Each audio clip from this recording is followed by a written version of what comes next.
A ball rises to the surface of a liquid with velocity v. The density of the liquid is 4 times the density of the material.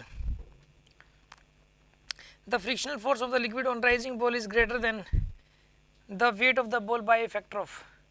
सुनो भाई, यहाँ पर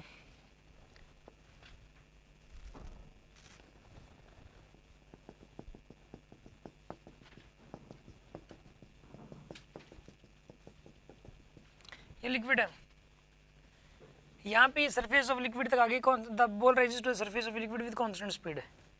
जब ball है ना ये ऊपर गई कांस्टेंट स्पीड v से गई, the density of the liquid is 4 times the density of the material of the ball.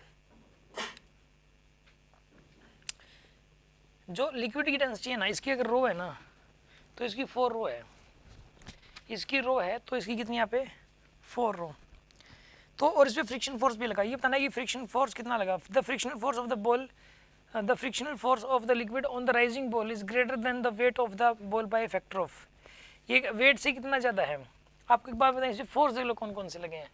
देखो एक तो लगा mg, डेंसिटी 4 गुना है ना, तो फ्रिक्शन फोर्स यहाँ पे लगेगा इसके ऊपर एफ लगेगा mg बाय कितना लगेगा इसके अंदर 4 mg लगेगा, 4 mg.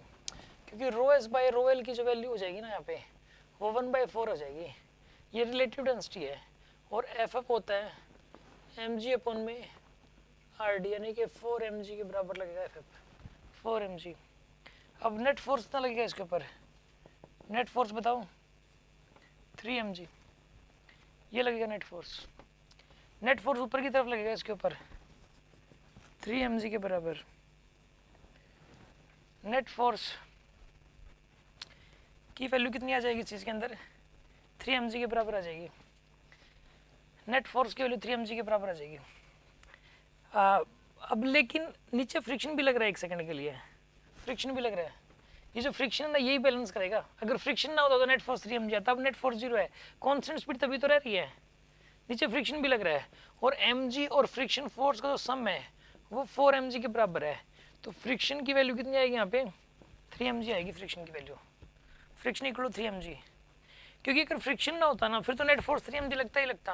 अभी कांस्टेंट स्पीड बोल रहा है यानी नेट फोर्स 0 है. नेट फोर्स का मतलब 0 का मतलब क्या हुआ कि फ्रिक्शन कितना लग रहा होगा, जरूर 3 mg के बराबर लग रहा होगा. ठीक है.